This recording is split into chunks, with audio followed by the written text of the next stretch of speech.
Have you ever looked in the mirror and felt like a stranger was staring back? As if somewhere along the way, you lost the thread that once connected you to something real, something sacred. You smile, you function, you move through life, but deep down, there's a silence, a void that no achievement, no relationship, no distraction has been able to fill. That emptiness? It's not depression, it's not failure, it's a sign, a spiritual signal, whispering that you've drifted far from your true self. Carl Jung believed that the greatest suffering doesn't come from external chaos, but from an inner exile, a disconnection from your own soul. And this disconnect creates a life lived on autopilot, repeating patterns, attracting pain, feeling hollow despite having everything. But what if I told you that the key to reclaiming your inner power has been within you this entire time, buried beneath the noise, waiting to be remembered? In today's video, we're going to unlock that key. We'll explore the deep, mystical process of healing your inner self, facing the unconscious forces that secretly shape your life, and awakening the spiritual power that comes when you return to your essence. This isn't about religion. This isn't about blind positivity. This is about decoding the symbols of your own psyche, understanding the emotional architecture of your pain, listening to what the universe has been trying to show you through dreams, synchronicities, and that persistent ache in your chest. Once you begin this journey, you won't see life the same way again. And before we dive deep, a quick but important reminder. Many people who watch our videos haven't subscribed yet. If this kind of content speaks to your soul, if you feel that something inside you is stirring right now, make sure to subscribe to Celestial Truths and turn on notifications, because what you're about to discover might just change everything. Many wander through life carrying a silent ache they can't quite name, a hollow feeling that no external success, relationship, or distraction can ever truly fill. What Carl Jung uncovered is that this pain often begins the moment we abandon our true essence in favor of masks shaped by expectation. Family, culture, relationships all play their part in sculpting who we think we should be. But behind the performance, the self, our authentic spiritual core, waits in stillness, watching. When we ignore it, the mystic thread that connects us to the universe begins to unravel, leaving behind echoes of emptiness and confusion. This disconnection doesn't just vanish with time, it embeds itself deep within the unconscious, forming patterns that play on repeat like a karmic loop. You might notice it in the form of relationships that mirror the same emotional pain, in self-sabotage that strikes just when things start going well, or in that persistent voice whispering, "This isn't who I really am." These are not coincidences, they're messages. From the unconscious, sacred signals urging you to return to the source. The universe speaks in symbols, not noise, and when you stop listening, it speaks louder, through suffering. Jung believed that the unconscious isn't some dusty attic of forgotten memories. It's a living, breathing realm, a sacred mirror of the soul, constantly shaping our thoughts, behaviors, and decisions. When you live disconnected from yourself, this force begins to guide you not with clarity, but with shadows. The inner child, wounded and ignored, becomes a phantom steering your life through fear and reactivity, and so you find yourself caught in situations that don't nourish your spirit, but repeat the same spiritual hunger again and again. To recognize this wound is to begin healing it. That subtle ache in your chest when you pretend to be someone you're not, that's the self-knocking. The dreams you dismiss as nonsense, the feelings you swallow to keep the peace, these are fragments of your essence. Seeking reunion, practicing inner stillness, paying attention to synchronicities, journaling your emotional truth. These are not indulgences. They are doorways back to your soul. They remind you that your identity is not a performance, but a sacred alignment with the universe. And as you gently peel away the layers of conditioning, something begins to stir, a sense of belonging not to others, but to your own essence. You remember who you were before the world told you who to be. And in that, remembering there is power, but this is only the first veil lifted. The next revelation lies not just in recognizing this inner exile, but in understanding the unconscious not as your enemy, but as your greatest ally. And that leads us to the next sacred key. Most people imagine the unconscious as a dusty basement of forgotten memories, sealed off from everyday life. But to Carl Jung, and to those who listen closely to the subtle rhythms of the universe, the unconscious is not passive. It is alive, mystical, and constantly at work, shaping the fabric of our reality. It influences what we're drawn to, what triggers us, and even the moments that feel like fate. It doesn't speak with logic. It speaks with dreams, symbols, and synchronicities. When ignored, it acts out. When honored, it guides. The path of espiritualidad begins when we stop treating the unconscious as a shadowy stranger and start treating it like an inner oracle. Every unresolved emotion, every childhood wound, every time we denied our truth, they don't disappear. They settle into the unconscious, buried yet breathing, and from that hidden place, they steer our lives with quiet power. You might think you're choosing your job, your partner, your path, but often, it's the unhealed self doing the choosing. That's why you can leave a toxic situation and find yourself in another that feels hauntingly familiar. The unconscious isn't punishing you. It's showing you what still needs integration. The universe, in its infinite intelligence, mirrors your inner state until you choose to face it. And what a mirror it is! If you feel trapped in cycles, the same heartbreaks, the same inner battles, the same sense of not enough, that's the unconscious trying to break through. Not to destroy you, but to awaken you. The deeper layers of the psyche don't respond to superficial change. They demand something raw, something honest. This is why the spiritual journey can feel like unraveling. Because to access true power, you must meet yourself beneath the surface, where the wild, unfiltered truth lives. That is where the real you waits. Not polished, but whole. Jung taught that by engaging consciously with the unconscious, we gain access to a deeper intelligence, one that connects us to the collective soul of humanity. This isn't just psychology, this is sacred technology. Practices like active imagination, dream journaling, and contemplative solitude are ways to listen to this quiet guide. When you start decoding the symbols that show up in your life, repeated numbers, recurring dreams, strange coincidences, you're learning the secret language of the cosmos. You're beginning to dance with the universe instead of stumbling through it. That's when healing begins to feel less like fixing yourself and more like remembering who you were before the forgetting. And so the unconscious ceases to be your saboteur. It becomes your compass. But to read that compass, you must be willing to sit in the dark and trust what emerges. The journey ahead isn't about avoiding discomfort, it's about alchemizing it. And to do that, one must face the hidden forces that have been pulling the strings from behind the curtain. But what are those forces exactly? What lies in that darkness we spend so much energy avoiding? That brings us to the next sacred revelation, the shadow.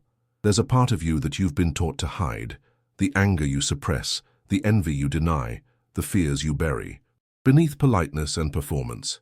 Jung called this the shadow, the unconscious repository of everything we reject in ourselves.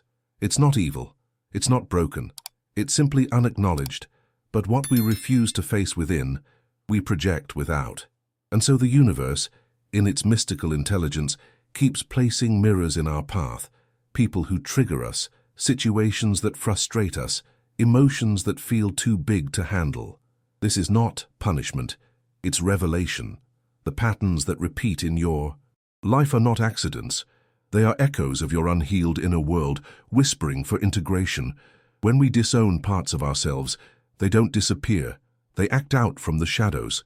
That explosive reaction to a small comment, that relationship that feels like a déjà vu of pain, that tendency to sabotage just before success, these are not random. These are fragments of the self, seeking light. Spiritualidad isn't about transcending the shadow. It's about transforming it. The mystical path teaches us that the universe is not only light and love, it's chaos and order, descent and ascent, contraction and expansion. To walk this path is to stop fearing the shadow and start dancing with it. The shadow doesn't only manifest in the dramatic moments, it appears in the subtle too, in the way you avoid confrontation, in the need to please, in the stories you tell yourself to avoid discomfort. Each of these is a signal. The shadow operates like a trickster god, elusive, symbolic, often disguised as misfortune. But once you begin to recognize its fingerprints, you gain the power to rewrite the pattern. Jung believed that until we make the unconscious conscious, it will rule our lives, and we will call it fate. Facing the shadow means stepping out of victimhood and into co-creation with the universe. There is great beauty in this process. Imagine the shadow not as a monster, but as a forgotten twin, carrying gifts, instincts, and truths you were taught to fear. Your rage may be a buried cry for justice. Your fear a signal of deep sensitivity. Your jealousy a compass pointing toward unclaimed desires. The Mystica journey of healing invites you to sit with these parts, not to shame them, but to understand them. Through inner work, journaling, breathwork, symbolic visualization, or shadow dialogue, you begin the sacred art of reintegration. And in that moment, what once felt like darkness becomes fuel for light. But this is not the end of the journey, only a layer peeled back. As you integrate your shadow, something begins to shift. You no longer feel fragmented. You begin to move through life with a strange new clarity, like your soul is finally breathing in its full capacity. And yet, even with this newfound awareness, another question arises. How do I become whole? How do I live from a place that honors every part of who I am? That's when the soul begins to seek individuation, the next stage of the inner unfolding. To live as a fragmented being is to move through the world like a puzzle missing its center. Pieces may fit, a career, a relationship, a belief system, but something always feels incomplete. Jung called the journey toward wholeness individuation, not becoming someone new, but remembering who you truly are beneath the layers. It's not about perfection. It's not about chasing light while denying shadow. It is the alchemical process of fusing every part of your psyche, the wounded child, the inner critic, the forgotten artist, into one harmonious self. This is not an intellectual task. It is a sacred descent into the soul's deepest chambers, guided by symbols, synchronicities, and the language of the unconscious. Most people avoid this path because it demands everything false to fall away. The persona, that carefully curated mask we wear to be accepted, must crack. The beliefs we inherited but never questioned must dissolve. It's terrifying. It feels like dying, but it's the only way to truly live. Individuation is not a straight line. It's a spiral through pain, truth, and revelation. It's when the universe stops giving you what you want and starts giving you what you need, not to punish you, but to awaken you. Through this, espiritualidad stops being abstract and becomes embodied. You no longer seek signs outside, you become the sign. The process may begin with a breakdown, a loss, a betrayal, an identity crisis that shakes the foundations of who you thought you were. These are the invitations. When life feels like it's falling apart, it's often rearranging itself around a deeper truth. In the mystical order of things, chaos is not the opposite of order. It is the womb of creation. Through journaling, dream work, solitude, and presence, you begin gathering the scattered fragments of your psyche. One by one, you call them home. This is not easy work, but with every part you reclaim, you step deeper into your authentic power. And here's the paradox. The more you integrate, the less you need to be understood. You stop chasing validation because you've already been seen as by yourself. You stop fearing solitude because you've made peace with your own presence. The individuation journey doesn't make you more agreeable. It makes you more true. And in a world that thrives on superficiality, authenticity is rebellion. As you evolve, the universe responds. New experiences, new relationships, new energy. They all begin to orbit around your aligned self. Mystica doors. Open where once there were only walls. Still, the path of individuation never truly ends.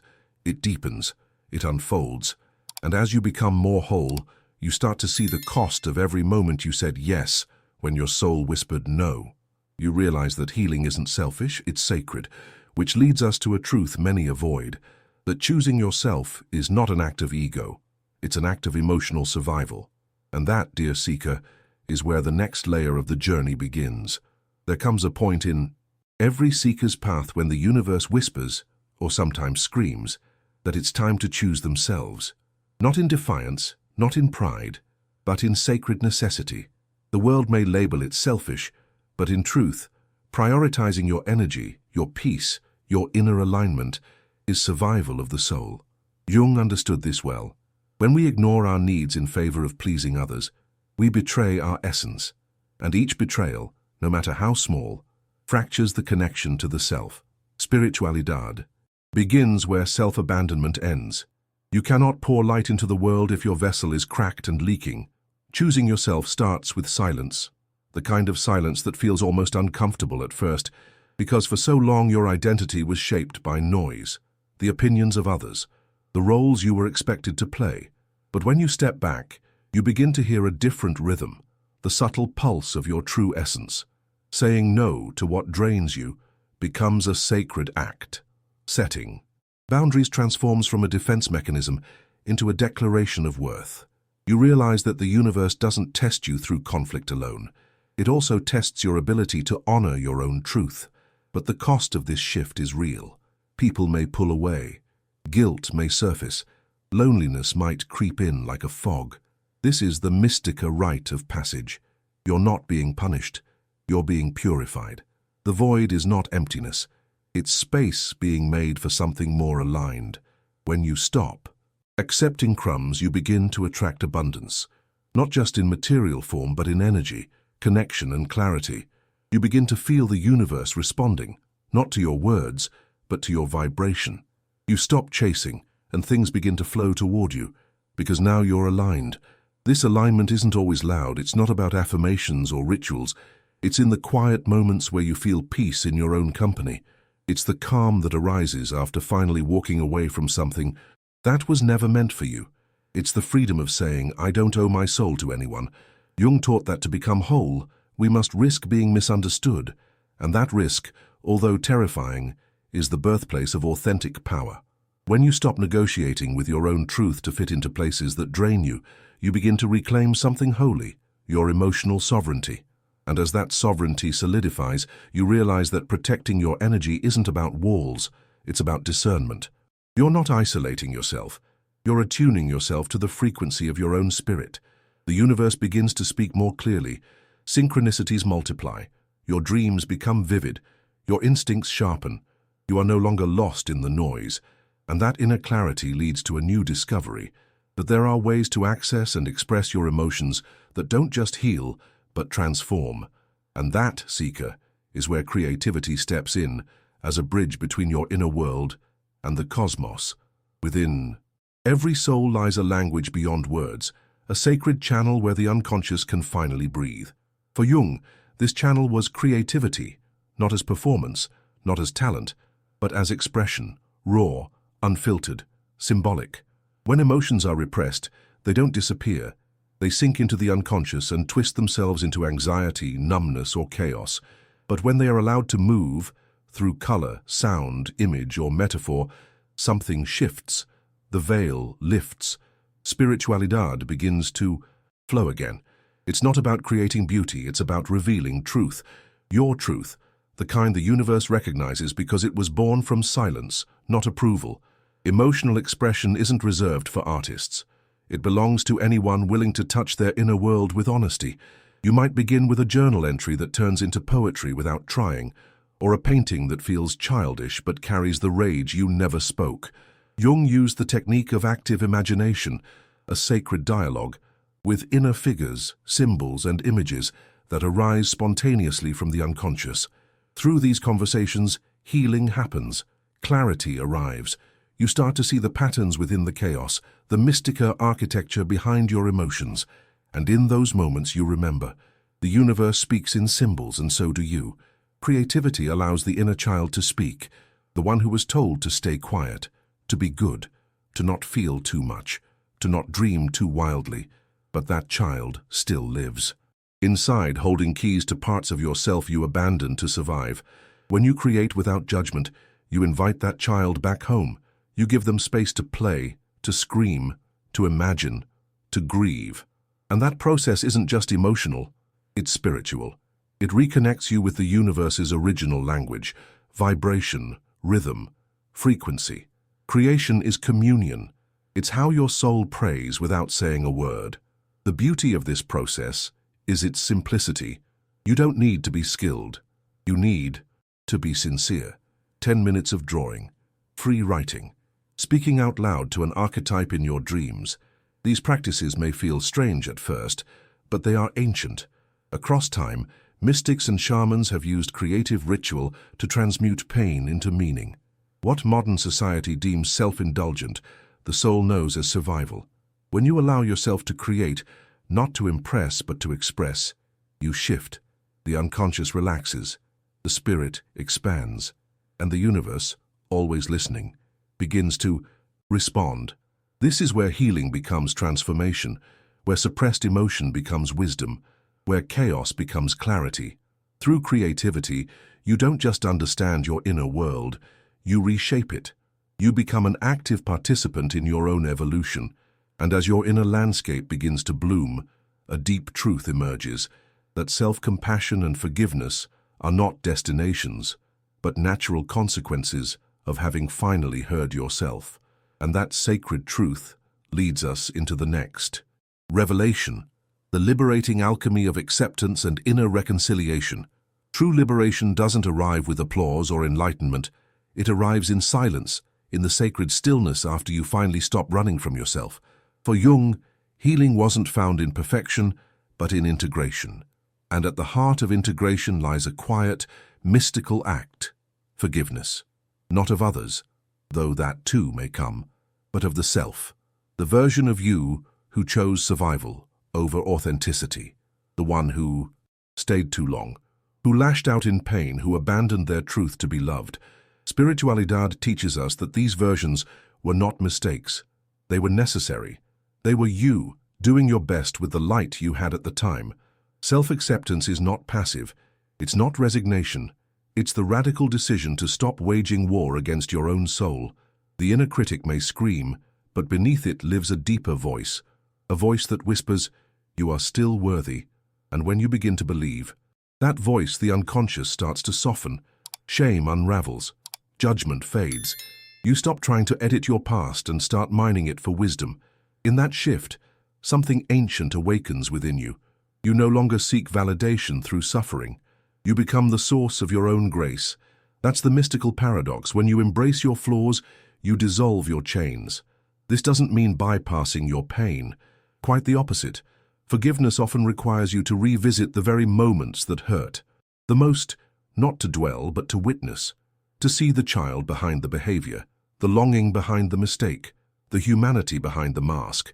Through journaling, breathwork, symbolic meditation, or contemplative solitude, you allow those inner voices to be heard, not silenced. And as they speak, the universe listens. The patterns begin to shift. The mystica fog lifts. You realize that much of your suffering came not from what happened, but from the story you told yourself about what it meant. There is tremendous power in rewriting that story. To look at your past self and say, "I forgive you, I understand now." Not because it was right, but because holding on is heavier than healing. The moment you release that weight, your energy changes. You stop attracting situations that echo your wounds. Your nervous system recalibrates. Your presence deepens. And the world responds, not with miracles, but with mirrors that reflect your new truth. Forgiveness is not forgetting. It's remembering with compassion. And through that remembering, you reclaim the parts of your soul that splintered under pressure. And so, liberation reveals itself, not in grand gestures, but in the simple, sacred choice to be whole again. You wake up no longer haunted by the past, but guided by it. You stop running and begin walking in rhythm with your own spirit, and in that alignment, life opens. But there's still one final veil to lift, the truth that when you shift your inner world, the universe itself rearranges in response. That is the closing key to this alchemical process, and the final revelation on this path of mystical self-reclamation. Something extraordinary happens when your inner world shifts. Reality bends to match it. It's not magic, it's alignment. Jung understood this as the synchronistic dance between the psyche and the cosmos. When you heal the root, the fruit transforms. You no longer walk through life reacting from wounds, but responding from presence. People notice. Opportunities shift. Patterns dissolve. The universe, vast, mystical, and deeply intelligent, mirrors the vibration you carry. Spiritualidad teaches us that what appears out there is often a reflection of what's stirring in here. Change your inner frequency, and reality will echo it back in ways you never imagined. Before, you may have attracted relationships laced with neediness, chaos, or emotional absence, not because you were cursed, but because your unconscious was magnetizing what felt familiar. But once you reclaim your worth, your voice, your wholeness, something subtle yet powerful takes place. Those same patterns lose their grip. The same people no longer feel like home. You begin to seek peace over drama, depth over validation, resonance over convenience. And the world, in its mysterious design, responds accordingly. You're no longer chasing love or success. You're embodying it. That shift is not external. It is energetic. It is mystical.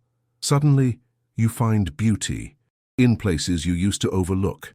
You notice the way sunlight enters a room, the way your breath feels in stillness, the way a stranger's smile carries a message. This is the quiet expansion that occurs when you're no longer numb. Your presence deepens, your perception sharpens, and life stops being something that happens to you. It becomes something you co-create. Synchronicities increase, not by chance but by design. The unconscious speaks through these patterns. The universe doesn't just respond to action, it responds to energy. And when your energy aligns, the world begins to make sense in new sacred ways. But this transformation isn't always loud. Sometimes it shows up in how you walk away from what no longer serves, in how you no longer beg to be seen because you've seen yourself, in how you stop rushing, proving, overcompensating. That's what inner power feels like. It's calm, clear, grounded, and that calm begins to shape your outer experience, from your work to your relationships, to the very synchronicities that guide your path. This is not coincidence, it's coherence. Your soul and the universe are finally speaking the same language again. And so, the journey of healing your inner self comes full circle.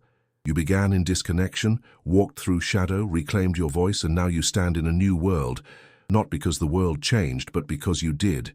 Yet the journey doesn't end here. This is only a threshold. Ahead lies an even deeper expansion, a life lived not from reaction, but from resonance, not in fear, but in trust, not in illusion, but in truth. And now, dear seeker, you're ready to hear the story from the beginning, to understand how this sacred transformation unfolds. Let us return to the origin. So tell me, what part of your inner self have you been avoiding?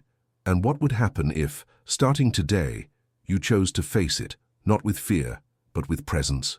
Share your thoughts and experiences in the comments below. Your story might be exactly what someone else needs to hear.